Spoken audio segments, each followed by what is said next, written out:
Welcome to our Lunch and Learn webinar series. Today's topic, Catastrophic Events in Insurance, is brought to you with the support of our sponsor, the University of Fredericton. My name is Tanya Seneschal, and I am the event manager at the Fredericton Chamber of Commerce. Our presenter today is Jonathan Hines of Wilson Insurance. Jonathan Hines, a partner at Wilson Insurance, specializes in risk management, having attained his CRM designation.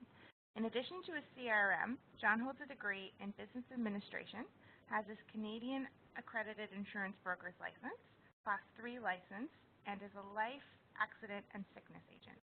John's knowledge and expertise in employee benefits and commercial insurance has been recognized multiple times by Insurance Business Magazine as a Canadian elite broker. Ladies and gentlemen, please welcome John. Good afternoon, everybody, and thanks for the introduction, Tanya. Today's presentation, we're just going to go through a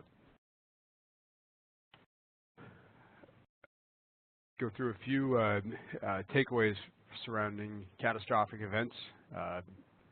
In the recent weeks, we've seen lots of those. We'll go over a few coping strategies, tools, and ways to understand and manage those events and risks in advance, as well as bringing in elements of insurance programs that help finance and fund those strategies. So, a lot of clients around the country, given what's gone on, the main question a lot of people are asking themselves in their businesses in today's environment is, are they prepared for catastrophic events, meaning unpredictable weather events causing great damage and suffering. We see these events escalating both in the severity and frequency, at least in Canada and around the world. Top 4 most costly disasters in Canada for insurers were the 2016 Fort McMurray wildfires, the 2013 Southern Alberta floods, and the 1998 Eastern ice storm, as well as the 2013 Toronto flood, starting to become a fairly lengthy list. An interesting statistic from Stats Canada, 2 in 5 major Canadian cities experienced a major emergency in their communities over their lifetimes.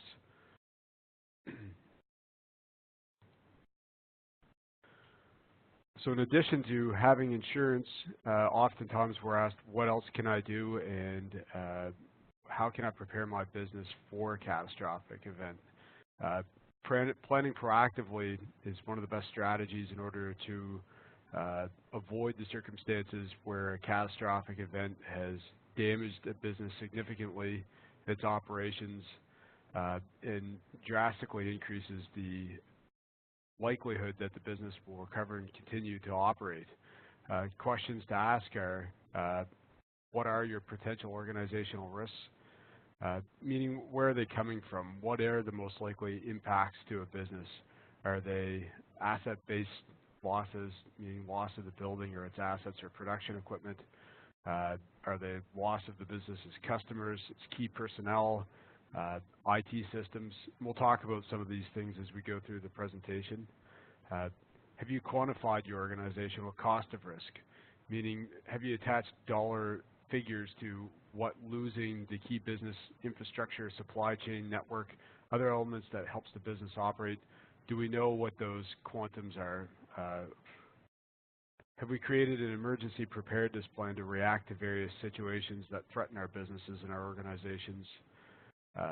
So do we know what we'll do in the event of an emergency, where we're going to resume temporary operations or more permanent operations, where we're going to replace key or customized property, how long that takes, where it comes from?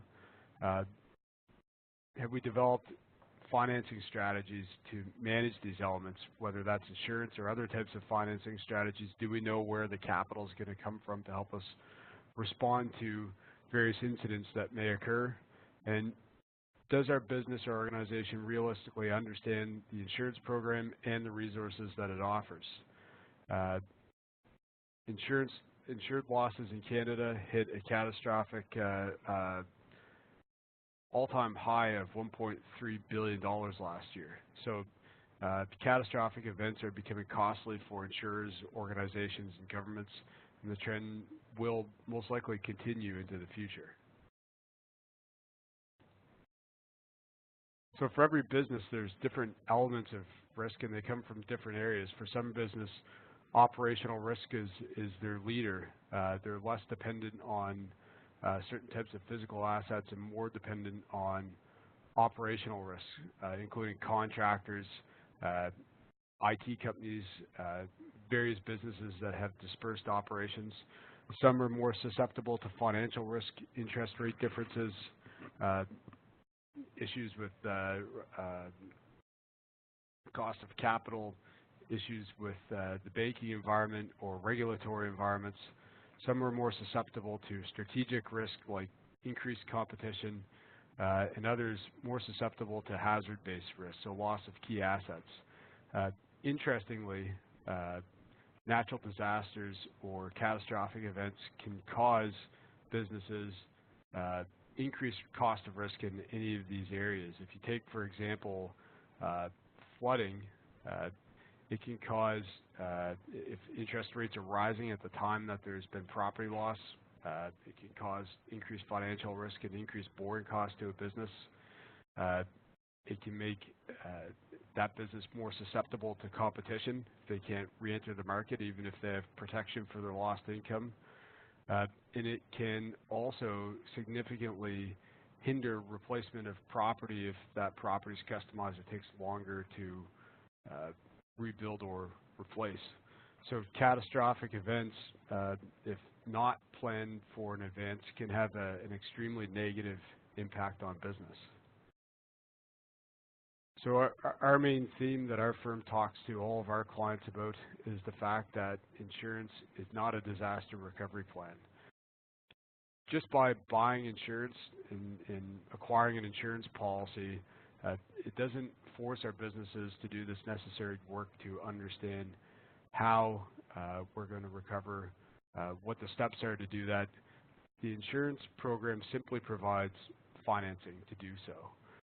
Importantly, a disaster recovery plan takes into account going through and understanding the classes or the areas that we're most at risk for.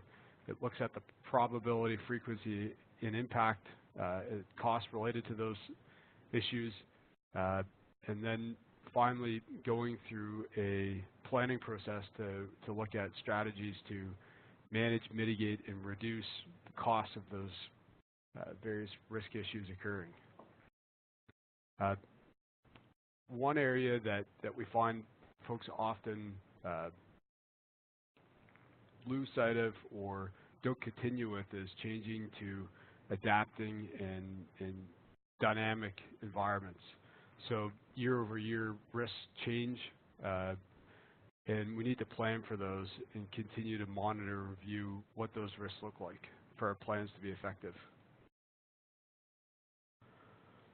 So when we see catastrophic events, an example of the type of loss that we see within those events is not only disruption to the physical assets of various businesses, but also the infrastructure systems that allow them to operate.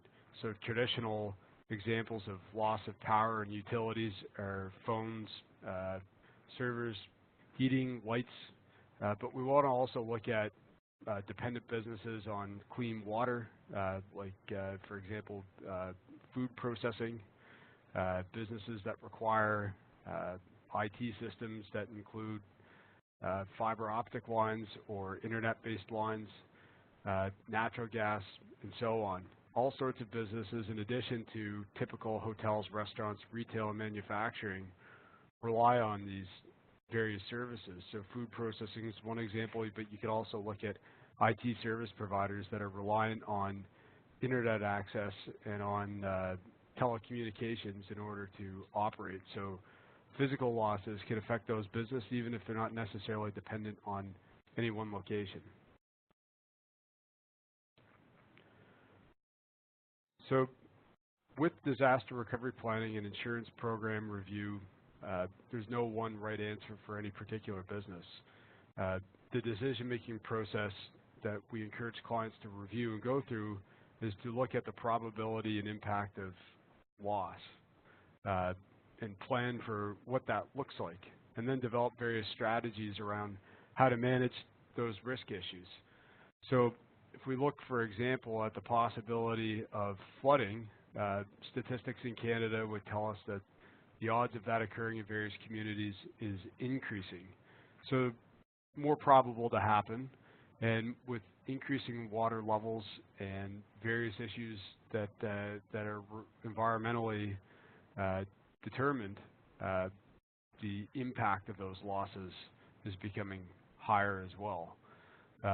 So we have a more expensive, more frequent problem occurring when it comes to certainly water damage and weather-related activities. What can businesses do? Well, in some cases, insurance isn't available. In other cases, it's available on a limited basis. So there's a variety of options that organizations can undertake to manage any one risk. Again, using flooding as an example, organizations can choose to move locations and avoid that risk altogether, or be more selective when purchasing new locations. So when we're looking at real estate or locations to open and operate businesses, we can look at the history of flooding in the area, including the claims history of whatever that particular location may have undergone in the past. We can seek to control some of that risk by employing flood prevention programs, or we can transfer that risk where it's available to insurance. So realistically, within a disaster recovery plan, the understanding the financial impact really boils down to understanding what these decisions look like. By default, if we haven't controlled, avoided, or transferred risk, we've typically accepted it. The issue with acceptance becomes typically a problem when an organization hasn't done the work to understand the probability impact and is therefore accepted a risk that could be more costly or more frequent than what their finances can tolerate.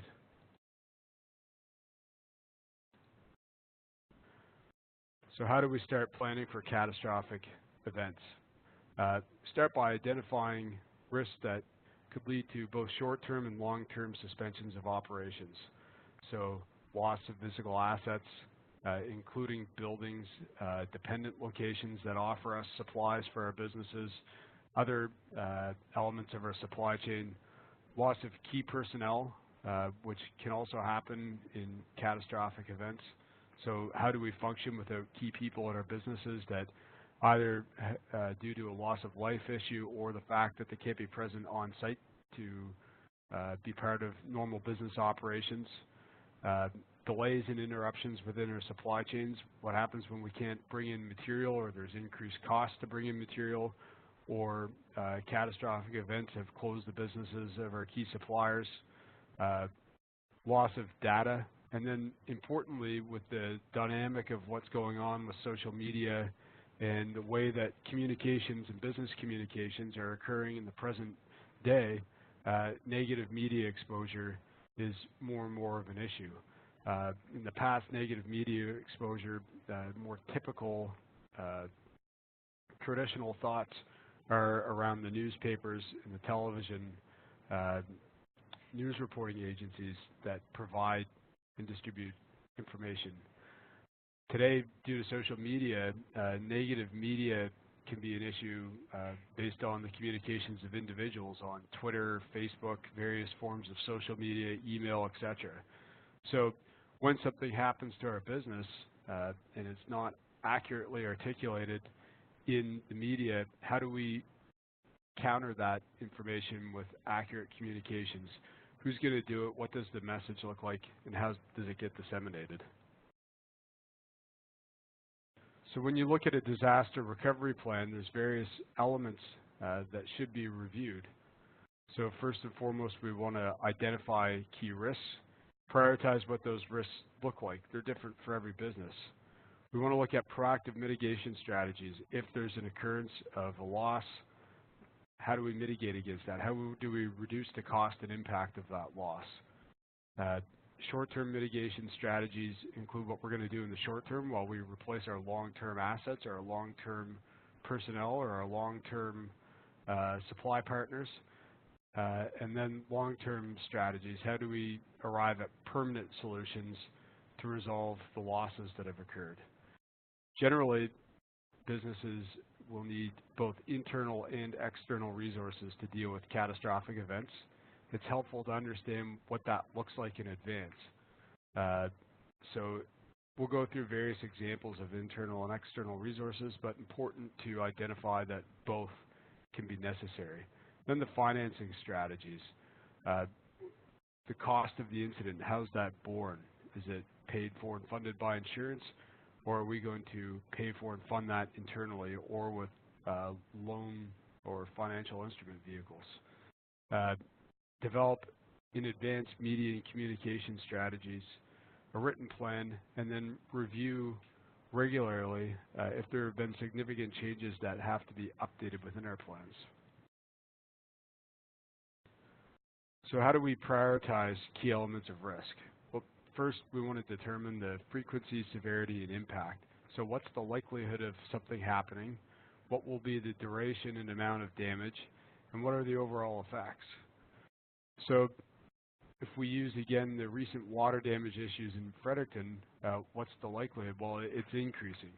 And based on the geographic location of our business, we can determine what that frequency might look like. Based on the weather and the water levels, we can determine in advance what the severity may look like, and then the impact, how long it will occur.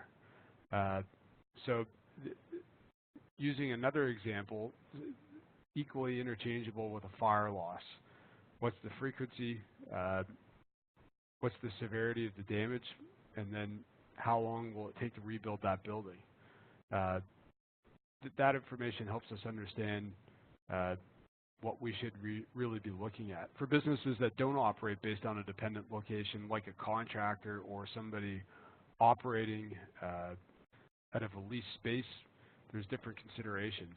If I've lost key equipment, or the third party or my landlord's lost the building, how long would it take me to find an alternative location? What's the overall impact?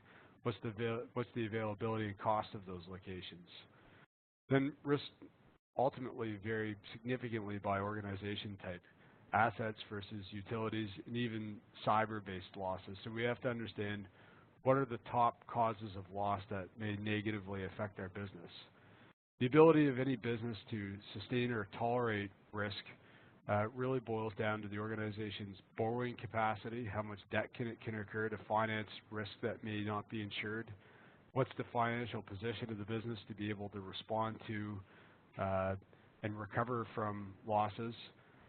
What abilities has the organization developed to mitigate against risk or manage during a catastrophic event? And then what is the availability of insurance and the scope of insurance for the organization?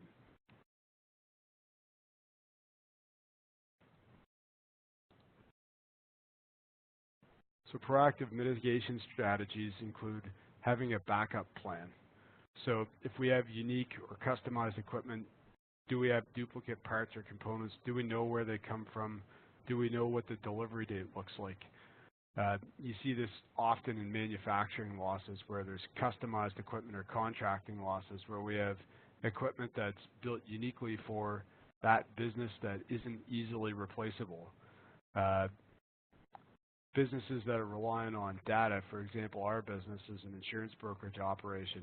Do we have that data backed up? Are we going to have access to that data if we're disrupted from our normal operating location? And then having an implementation strategy for the backup plan. Do we know who's going to be involved, what that process is, and how long that will take? There's other ways to implement backup plans as well, reciprocal agreements with competitors. You see this often in construction, for example, with paving companies that may have a reciprocal agreement with a competitor. If I've got my plant damaged, maybe I'm going to go out ahead of time and ask my competitor if they'll offer me manufacturing capacity and vice versa. And then the availability of temporary locations. Uh, so, for example, often you can look at nursing or long-term care facilities that have planned in advance to say, if I've lost my location or I'm disrupted or removed from it for a period of time, uh, can I go somewhere else, like a hotel or another type of physical location where I can continue to operate my business? And then what's the cost of operating that backup plan? Some of these things are becoming increasingly important because even if we have some insurance coverage for lost revenue, the fact that I'm not operating a business can allow my competitors to enter my space and cause prolonged long-term impacts on my revenue base. So as we talked about, there's short-term and long-term strategies. Short-term strategies are mitigation strategies that reduce the impact of the loss by allowing a business to continue to operate.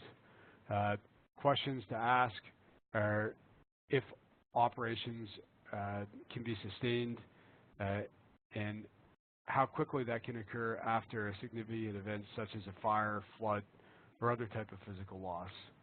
So have we as an organization identified a temporary location? Have we set up reciprocal agreements? Do we know where our replacement parts and components may come from? Do we have immediate communication strategies or other forensic investigation activities set up in advance that we may need to undertake? Long-term strategies involve the replacement of assets and construction activities.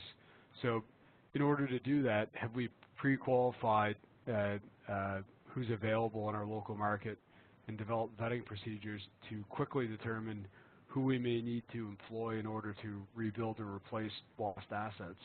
Are we aware of zoning or bylaws or other restrictions that may prevent us from replacing our assets where they are currently in developed alternative sites to do that? Do we have a list of approved vendors that are permitted to operate on behalf of our organization? We see this often when there's been a significant physical loss. While there may be insurance funding in place, sometimes there are specialized contractors that are required. It's very possible to go out and look at sourcing these people in advance. It's also easily determinable to look at will zoning and bylaws prevent us from operating the business where it sits currently. This can affect all sorts of different businesses in many different ways, including can I replace the parking that was there originally? Can I rebuild the building as it was, or am I going to incur extra costs for sprinkler systems? Has there been an occupancy change, for example, a business that may have some sort of contaminant on site, preventing me from operating where the business was prior to the loss? All questions that, when answered, can provide a very clear path when there's a catastrophic loss to allow for a more quick rebuild or execution of an alternative strategy. These things allow to mitigate the impacts of competition. So if I'm not able to sustain business operations, am I going to lose my key customers or market share? Will my employees stay with me, or will I lose those or have them more susceptible to loss to my competitors? Even my suppliers, if I have key suppliers and they have a loss of business due to the fact that my business, which bought from them, can't operate, does that make them more likely to replace my business with that of my competitors? And then the attraction and replacement of customers and stakeholders. So how to communicate the disaster recovery plan, or what my operations are going to be post-loss.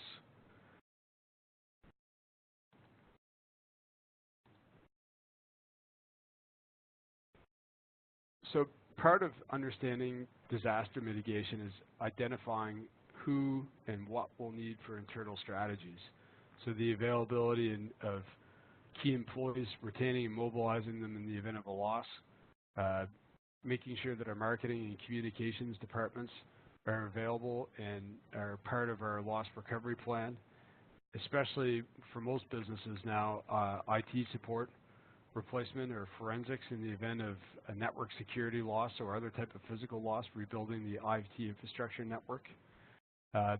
And in a lot of cases, making sure that our human resources department is available for counseling and staffing issues that may arise in the event of a loss. So who needs to be at the table to plan for a catastrophic event? Typically the CFO, CEO, key managers and leaders, marketing, operations, and other stakeholders.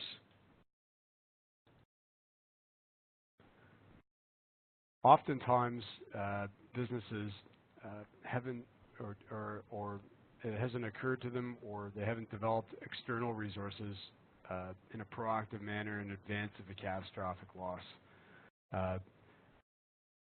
Often, IT services from outside providers could be required. In the event of a cyber network security breach, we may not have internal resources to fully deal with that situation.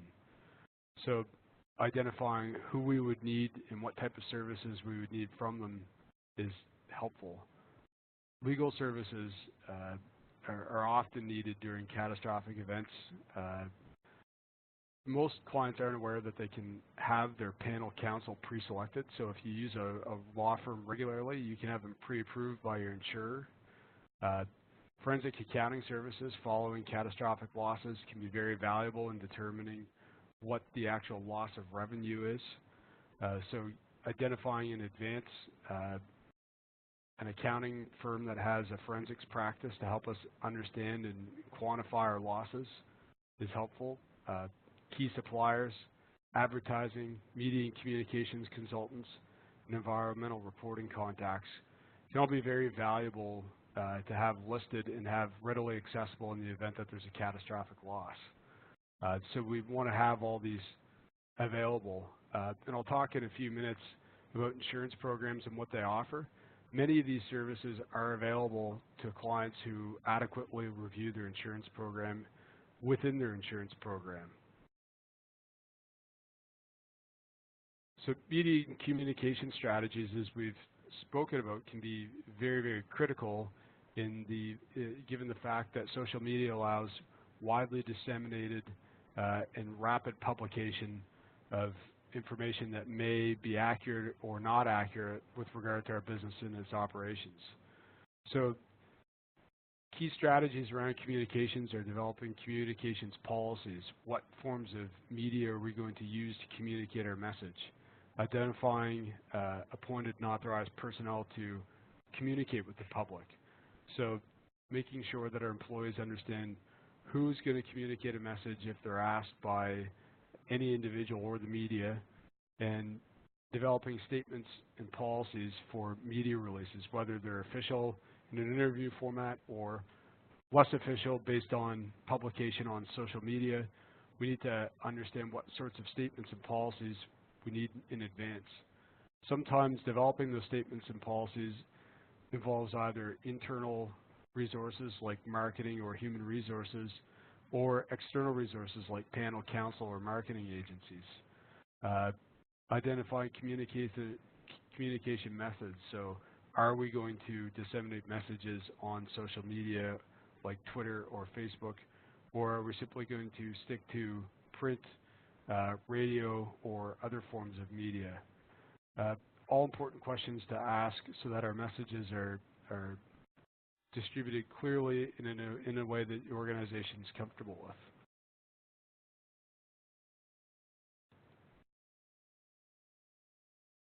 So developing a written plan for catastrophic events involves a variety of factors, but an overall highlight of what a communications plan should look like, no matter how simplistic or complex, should involve the following elements: identifying the key organizational risks, looking at the long-term and short-term mitigation strategies,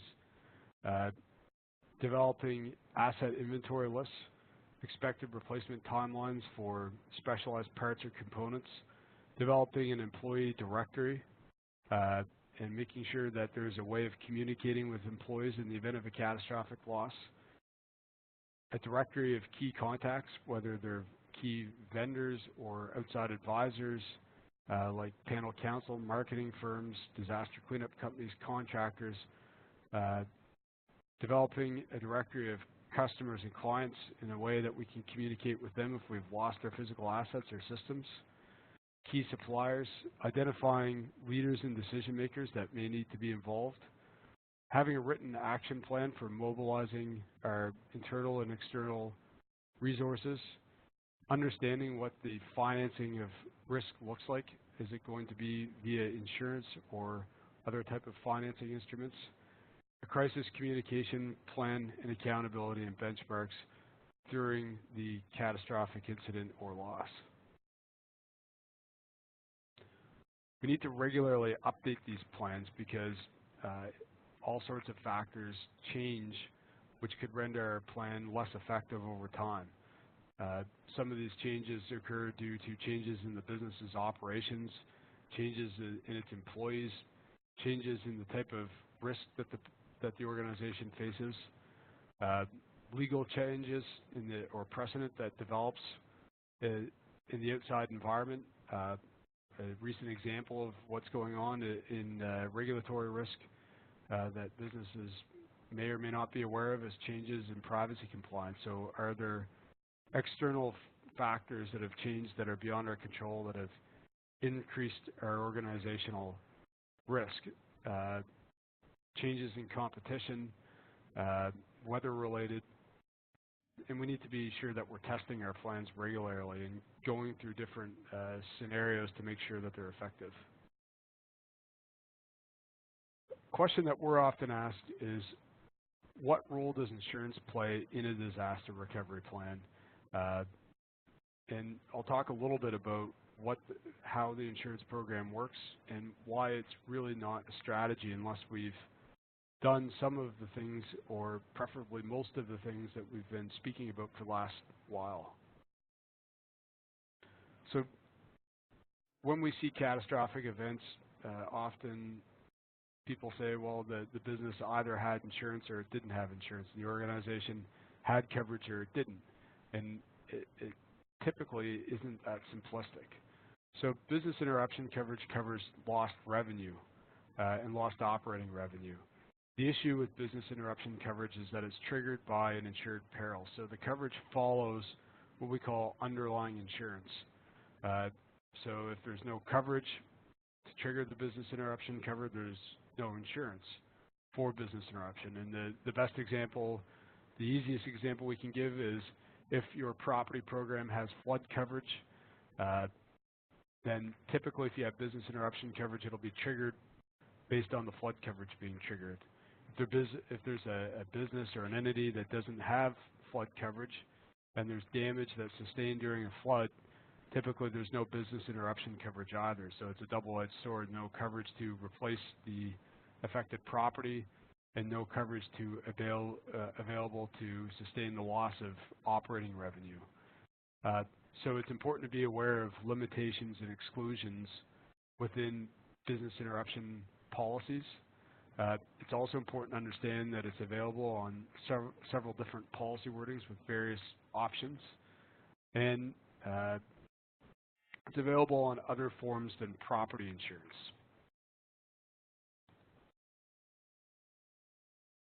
So some key exclusions and limitations can be added back in by endorsements. So ordinary payroll is an option within business interruption insurance. Earlier we spoke about the possibility of losing key employees or staff members during a catastrophic loss. It's possible to add coverage for payroll into the business interruption form, meaning that if the business interruption is triggered, then we can actually insure our payroll for our key employees as well to retain them in the event that our business isn't functioning or operating. Contingent business interruption can be available at different forms and limits.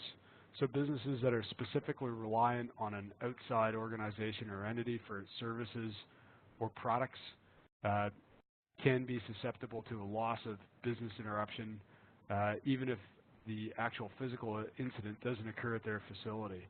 An example of that could be a manufacturing company that's dependent on a certain type of metal or rubber. If there's a physical loss at that facility for the third party, it can cause an interruption to the supplies that are sent to our business. Typically, if you have contingent business interruption coverage, there's a limit of insurance set aside for the client if a loss that would have been covered under their policy occurs off-site at one of their suppliers' facilities.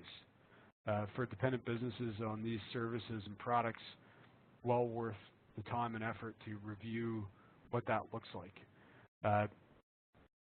Interruption by civil authority is another form of business interruption that's available. So if our site or access to our site is closed due to an incident where the government or a police force or a municipality blocks or closes access to our site, infestation and infectious disease are available under business interruption forms on a specialized basis.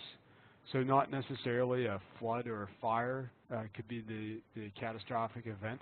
If there's an outbreak or a pandemic for organizations like healthcare, pharmacy, childcare, or education, these can cause issues which can cause significant loss of operating revenue or disruption to an organization. Much like infestation can cause significant loss of revenue or disruption to operations for food processing or restaurants or anybody governed by Health Canada. Mortgage rate guarantees can be added into business interruption forms, meaning that if we've secured a mortgage at a low rate and into our mortgage term or our loan term there's a loss which causes us to have to refinance, we can buy coverage that picks up the difference between the rate that's available at the time of the loss and the rate that was available when we originally financed or borrowed against the asset to fund it. And finally, fines for damages or breach of contract. Important for suppliers of services and products to look at their contracts to determine what their scope of responsibility is if they can't operate their business and they've signed contracts with their customers or clients. There is coverage available under business interruption to cover these damages for breach of contract.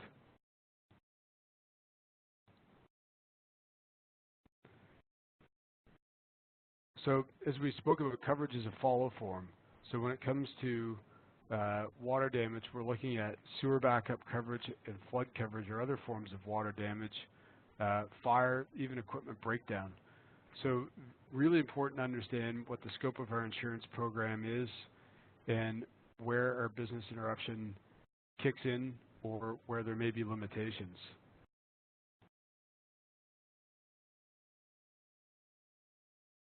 So when we say business interruption is triggered by certain events, it has to be an insured peril covered by the policy. In a situation where the peril is excluded by a policy, then the business interruption would also be excluded. So examples would be construction blocks access to the premises of an insured. So we've been asked the question before, if there's road construction that causes a reduction in accessibility to my premise, is there coverage for that? And the answer is no. Typically there isn't. So important to understand that business interruption has certainly limitations. An insured suffers a cyber breach resulting from a loss in operations. In the event that there's no cyber coverage, business interruption is not going to provide any coverage for the loss of operating revenue. Or under a property policy, if water seeps through a foundation or a crack in a foundation and displaces the tenants in a building, certain policies cover this type of peril, certain policies don't. So if there's no underlying coverage, there's no cause for the loss of operating revenue. So business interruption is available, as we said, on other policies other than property forms. It's available on standalone equipment breakdown policies. So for manufacturing, if there's sudden and accidental breakdown to equipment, on equipment breakdown policies that are specialized or standalone policies, business interruption is available. Recent developments also include that this coverage can be available for contractors' mobile equipment, like asphalt plants or crushing equipment, etc. Cyber policies, a significant catastrophic event that's becoming more and more common when there's loss of data or loss of computer networks and operating systems. Business interruption is available under these policy forms as well. Environmental liability policies typically cover loss that you're responsible for at somebody else's premises, or environmental related losses on your own premises. For example, leakage from an oil storage tank or other types of pollutants that are stored on site. Full environmental policies can offer business interruption coverage for these sorts of incidents. And it's a common occurrence that many policies don't deal with, and a lot of clients haven't thought of. If I've got a leak at my site that closes my premises and I can't operate there, where's the loss of revenue going to be picked up? And finally, kidnap, ransom, and extortion policies. While this sounds a little bit far-fetched, if we have various individuals from our businesses that travel on a regular basis to certain parts of the world, these are possibilities as well. So if we have key personnel in the business, can't operate without them, is there lost revenue coverage available to help us in these instances as well? So if we've done a good job reviewing our insurance program and our advisors working with us to do that, proactive and reactive support in addition to loss funding is available within our insurance programs. Various insurers offer legal support and defense, investigative support, whether that's on a crime policy or on a cyber policy. Cyber audits and vulnerability assessments are available. In many cases, training and education are available from insurers on a variety of topics, including workplace harassment, property damage assessments, and various other training opportunities. Property valuations, risk control surveys, fleet safety programs, and incident handling procedures are all available within the insurance program, and ahead of time, if reviewed, can be included in the disaster recovery strategy. So funding and disaster contingency plans can be funded with insurance. We have to understand the sources and potential causes of the loss, quantify what that potential cost looks like, the cost of the solution, understand our scope of coverage and the ability to change that coverage to specifically address some of these instances. We can increase the limits of insurance where needed. We can challenge the scope of coverage. If we find a shortcoming in our insurance program, we can challenge the policy wording and perhaps have our insurance program amended to specifically target areas that we deem deficient or lack necessary coverage. And finally, we can add additional policies where needed, like cyber, environmental, or kidnap and ransom coverage. Typically, organizations that recover well from catastrophic events understand risk, have a team appointed to deal with various issues, have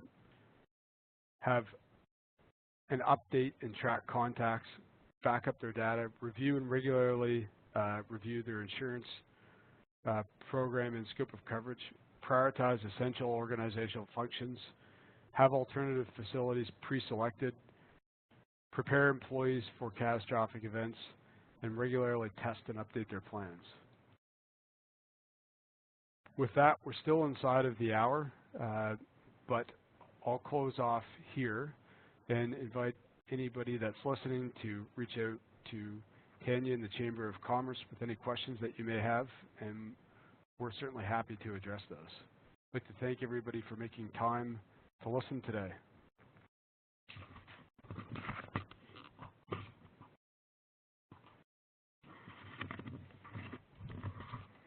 Thank you, John. And as an appreciation for your time and expertise, the Chamber will be making a donation in your name to our scholarship fund.